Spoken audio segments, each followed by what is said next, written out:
और धीरे धीरे देश तानाशाह की तरफ बढ़ता जा रहा है।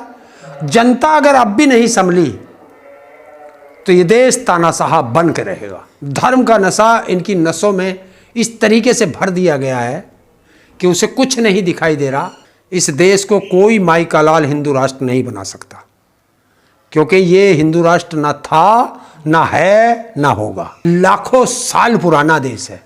आप जहां भी खोदोगे उसके नीचे कुछ ना कुछ मिलेगा। आप पूरी दिल्ली खोद के देख लो, पूरी दिल्ली जहां इसने संसद बनाई है उसके नीचे भी खोद लो, वहां भी कुछ ना कुछ मिल जाएगा।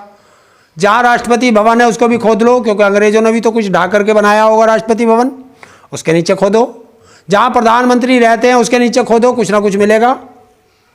और कल को अगर तुम्हारा घर भी खोद दिया ना और कह दिया इसके नीचे भी मंदिर है, तब क्या होगा?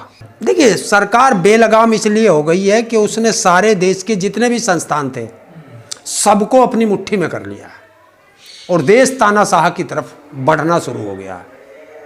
और धीरे धीरे देश तानाशाह की तरफ बढ़ता जा रहा है।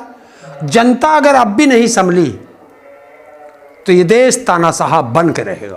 तो जनता कौन से नशे में है फिर जो बहुमत इतना दे? जनता धर्म के नशे में है।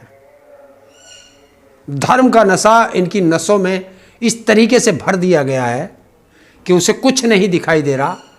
माँ बाप दिन भर मजदूरी करके रोटी कमा के लाते हैं और बेटा धर्म का झंडा उठाई घूम रहा है। यह है धर्म का नशा। इसका जिम्मेदार कौन है? इसके जिम्मेदार समाज भी है और इसके जिम्मेदार सरकार भी है, दोनों हैं। और ये जो साधु संत खड़े हो जाते हैं हिंदू, ये समाज में ही तो आ गए, ये समाज में आ गए।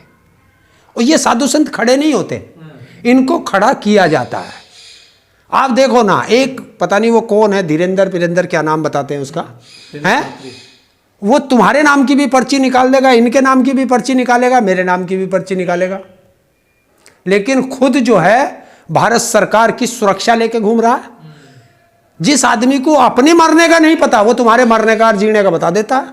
और यही तो है अनपढ़ कर रखना देश को, क्योंकि पढ़े लिखे होगे तो समझ जाओगे, अनपढ़ रहोगे तो उसमें बह जाओगे। तो क्या हिंदू राष्ट्र कल्पना है या फिर इस पर काम चल रहा है? कल्पना। इस देश को कोई माई का लाल हिंदू राष्ट्र नहीं बना सकता, क्योंकि ये हिंदू राष्ट्र ना था, ना है, ना होगा। सनातन की बात करें सर, यह सर किसने की? आदिवासियों की जमीनें छीन रही हैं। जिस समाज से वो आती है, जो अपने समाज के लिए भी नहीं बोल पाया, वो तुम्हारे लिए क्या बोलेगा? आपने देखा, एक बैठे हैं उसमें राज्यसभा में सभापति बने हुए धनखड़ जी हैं, बाहर जाकर के दिखाना, ड्रामा करना, किसानों की बात करना, और संसद में अगर कोई सांसद किसानों के मुद्दे पर बोलता है तो उसको चुप करा दिया जाता है, उसका अपमान कर दिया जाता है। तो ये दोहरा चरित्र है या नहीं है? तो देश को किस तरफ ले जाना चाह रहे हैं ये लोग? कहीं घरों में खुदाई चल रही है? देश को उस तरफ ले जाना चाहते हैं कि जो किसानों के पास जो गांव के लोग मजदूरी करते हैं, जैसे पहले करते थे, उनको किसानी से हटाओ और मजदूरी की तरफ लाओ। गुलाम बनाना चाह रहे हैं देश की जनता। बिल्कुल, ऐसे ही तो बनेंगे गुलाम। किसान को कर्जा बांटते जा रहे हैं। किसान की फसल का दाम नहीं देंगे। किसान की जितनी भी फसल है उसका दाम घटता जा रहा है, उसका खर्चा बढ़ता जा रहा है। पिछले 3 साल में किसान का कर्ज 2 गुना हो चुका है। तो किसान की कर्जे में दबता चला जाएगा, जमीन बिक जाएगी। तो इस देश में चाइना मॉडल ये लाना चाह रहे हैं कि इस देश में जो भी हो, एक तरफ उद्योगपति हो और एक तरफ देश के ये गुलाम हो जो मजदूर रहेंगे। अब तो देश में नई बहस शुरू हो गई है कि मस्जिदों के नीचे मंदिर है ना खोदा जाए। इसीलिए तो कहते हैं विदेश की तुम तर्ज पे चलते हो। दुनिया जो है अपने यहाँ खनिज खोद रही है, सोना खोद रही है, और तुम मस्जिदों के नीचे मंदिर खोज रहे हो। तो कहाँ जाएगा ये देश? कह रहे हैं हमारे ये देश जो है लाखों साल पुराना देश है। आप जहां भी खोदोगे उसके नीचे कुछ ना कुछ मिलेगा। आप पूरी दिल्ली खोद के देख लो, पूरी दिल्ली जहां इसने संसद बनाई है उसके नीचे भी खोद लो, वहां भी कुछ ना कुछ मिल जाएगा। जहाँ राष्ट्रपति भवन है उसको भी खोद लो, क्योंकि अंग्रेजों ने भी तो कुछ ढा करके बनाया होगा राष्ट्रपति भवन, उसके नीचे खोदो। जहाँ प्रधानमंत्री रहते हैं उसके नीचे खोदो, कुछ ना कुछ मिलेगा। और कल को अगर तुम्हारा घर भी खोद दिया ना और कह दिया इसके नीचे भी मंदिर है, तब क्या होगा? तो फिर इस पर कोर्ट क्यों नहीं अपने कुछ प्रतिक्रिया दे रहा, जिस क्यों रोक लगा रहा? कोर्ट बचा कहाँ है? न्यायपालिका कोई नहीं बचा, नहीं बचा। आप देख लो ना, एक व्यक्ति 33-34 दिन हो गए देश के लिए भूख हड़ताल पर बैठा है और केंद्र सरकार से उसकी डिमांड है, और हमारे देश का सर्वोच्च न्यायालय उसे कह रहा है कि पंजाब सरकार उससे बात करे और उसका अनशन तुड़वाए और उसे ठा करके उसमें बंद कर हॉस्पिटल ले जाए। लेकिन एक बार भी सुप्रीम कोर्ट ने यह नहीं कहा कि केंद्र सरकार उनके मुद्दों पर बात क्यों नहीं करना चाहती। तो क्या है न्यायपालिका? अब नया धर्म आ गया, सनातन धर्म। सनातन धर्म को अगर ये मानते तो कल मनमोहन सिंह जी का अंतिम संस्कार सनातन धर्म से हुआ क्या?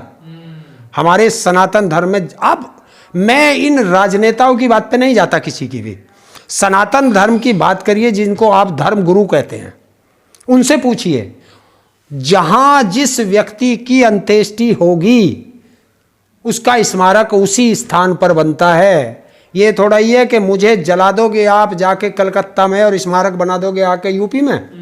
देखिए, उनका अपमान इसलिए किया गया कि वो सिख समाज से थे, वो माइनॉरिटी समाज से थे। तो भारतीय थे, तो प्रधानमंत्री, देश में बड़ा योगदान रहा उनका, तमाम ऐसी योजनाएं रही हैं जिससे देखिए, देश का नुकसान हुआ। इस देश में आरएसएस और बीजेपी का यही तो एजेंडा है कि हमसे बड़ा कोई नहीं, हमसे बड़ा कोई नहीं।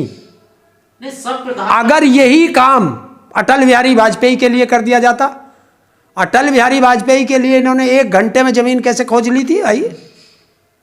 और खोजना क्या है जमीन को? जमुना के किनारे बहुत जगह पड़ी है वहां, राजघाट कोई जरूरी थोड़ा ही है तुम्हारा 60-60, 70-70 एकड़ का तुम्हारी समाधि बनेगी। 4 समाधियों में से 4-4, 2-2 बीघे काट के उसकी भी बन जाते। और उसने, प्रियंका गांधी ने तो कहा है, इनको लिखा है मल्लिकार्जुन खड़गे ने लेटर लिखा कि अगर तुम्हारे पास जगह नहीं है तो मेरी दादी इंदिरा गांधी जी के शक्ति स्थल पड़ा है, आप उसमें इनका अंतिम संस्कार कर दीजिए। और आप उसमें नहीं करते तो मेरे फादर का, उसकी राजीव गांधी की भी समाधि है, वहां कर दीजिए। नहीं, सब प्रधानमंत्रियों की, देश की सबकी समाधि बनी हुई है राजघाट पे, तो फिर इनके साथ ऐसे क्यों करना? अपमान। देश के सबसे ज्यादा पढ़े लिखे, सबसे ज्यादा समझदार और देश को सब कुछ देने वाले और गरीब जनता की बात करने वाले प्रधानमंत्री इनको रास नहीं आए। देखिए, मैं एक चीज देखता हूं, मैं देखता हूं कि राजनेताओं का चरित्र और जमीर कितना गिरा हुआ है। मैं 3 दिन से यही देख रहा था। यही मनमोहन सिंह जी थे, जब ये प्राइम मिनिस्टर थे तो यही बीजेपी वाले इसको मौनी बाबा कहते थे, एक्सीडेंटल प्रधानमंत्री कहते थे। जो आज देश का प्रधानमंत्री है, इसने ही कहा था कि ये तो वो प्रधानमंत्री है जो रेनकोट पहन करके बाथरूम में नहाता है, हैं? जो आज देश का रक्षा मंत्री है राजनाथ सिंह, इन्होंने इसको शिखंडी तक कहा, लेकिन उसने कभी बुरा नहीं माना, कभी बुरा नहीं माना। बहुत धैर्यवान, शांत प्रिय और सज्जन इंसान थे। 1 रुपए का आरोप नहीं। मैं यही तो कह रहा हूं, कोई 1 रुपए का आरोप नहीं। और जब वो चले गए, यही लोग गुणगान गाते हुए नहीं थक रहे। तो या तो ये उस समय गलत थे या ये आज गलत है, ये जनता को डिसाइड करना है। तो ये है इनका चाल चरित्र, चेहरा नेताओं का।